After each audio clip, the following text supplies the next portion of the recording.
I lived in California for 14 years, and there used to be a saying in California is, don't let my karma run over your dogma.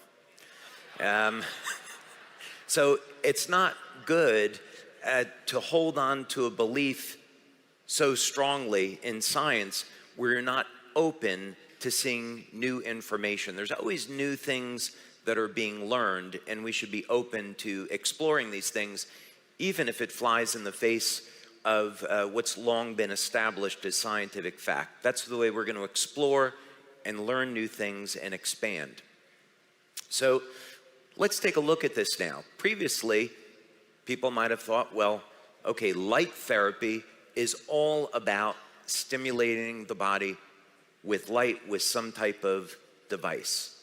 In our cases, it's with patches. But this idea that you could actually release light inside of the body and embed water, which goes everywhere, with light. This is an entirely new concept. And undoubtedly, there's going to be some skeptics that will say, no, that can't be possible, but we've actually proven that this is what's going on here. So we have a total of 7 human clinical studies now, and we've completed 4. The 5th one will be completed, I hope, this month, and then we have another 2 that are in process. So we took the initial study that we did and learned an enormous amount of information from it. And then from there, we began to modify the study to see what else that we could learn. So in the first study that we did with this light water, do you guys like the name light water better than lobster water? Okay, all right. So the first study, what we wanted to do was cast a huge net.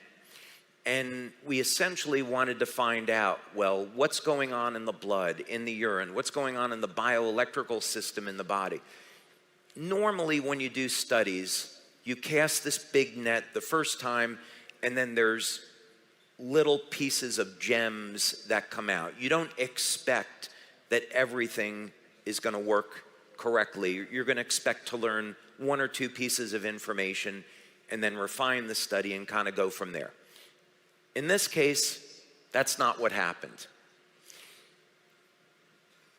We did a blood study in this first study with dark field and bright field microscopy. That showed changes immediately after consuming this water. We did a urine test, and the urine test was to look at changes in the metabolism. I'm going to show you some of that data today. And the metabolism data was simply to look at what rate are amino acids being metabolized and used in the body. If we want to have a technology that's going to upregulate mitochondrial function, alter gene expression, it's going to increase the rate at which we heal, we would expect to find that in metabolic data, in urine testing. So we did that, and we did find that. We had people connected to a physio suite. We looked at their heart rate, the heart rate variability. We looked at EEG. We saw changes there. We had people sitting in front of an infrared camera. And we had people drink this water. Now, what we were looking for was to see if people were in pain, and you can see the inflammation on the infrared, if drinking the water would get rid of their pain. What we didn't expect to find is that when people drank the water, we would see light coming out of their throat. And this showed up in some people on the infrared. Now, when we have a new product, of course, we want to see how long is it going to take for people to respond to the product. So most of you are probably pretty happy that people respond to X39 in the first 24 hours, right? Yes, or I thought you'd be happy about that. Okay, in this study, and bear in mind, X39 is our flagship product. So the idea here is that we can have a technology not only to stimulate the skin with light, but now to take light in the body, and the two are working in harmony. So could we see that people's results with X39 would even be faster than 24 hours? Well, we had one person in the study. We had in these 4 studies about 80 people. We had 80 people. One person out of the 80, after drinking the water, responded within only 2 minutes. Yeah, it's one person, I know. 79 out of the 80, we saw changes in the heart rate variability and the EEG in 15 seconds.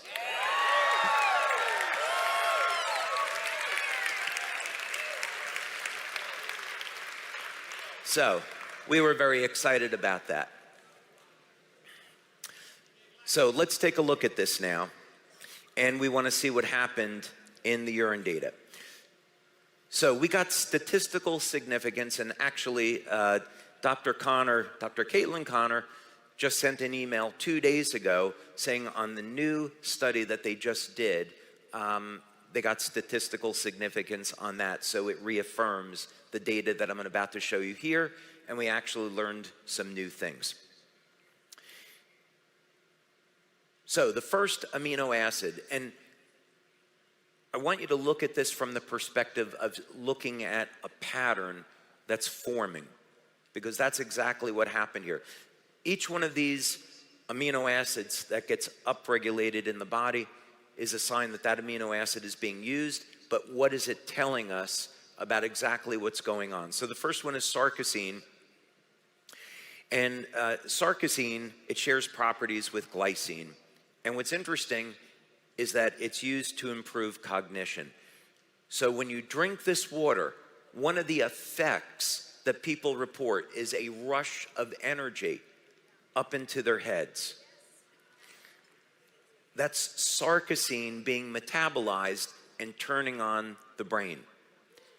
And if you think about this another way, bioelectrically, if we're releasing light into the body, the big users of electricity in the body are the heart and the brain. The heart and the brain have massive electrical fields. So you could look at it another way. What happens is you drink the water, the light increases the electrical field and electromagnetic field around the heart and the brain, and this triggers changes in the metabolism, and we see sarcosine being utilized as a symptom of expansion of consciousness and improved brain. So expect to have improved memory, focus, processing in the frontal lobes from drinking this water. Okay, serine is another amino acid that we saw, and interestingly enough, serine is related to cognition. So here we have another pathway. So apparently when you drink this water, it makes your brain work better. What else could be going on here? Now I've got some good news for you, some great news when it comes to you X39 fans, because glycine, which is used in the manufacture of copper peptide and glutathione, gets upregulated when you drink this water. That means people will get better benefits when using X39. Now, not only that, but your lifespan is directly correlated to your body's levels of glutathione.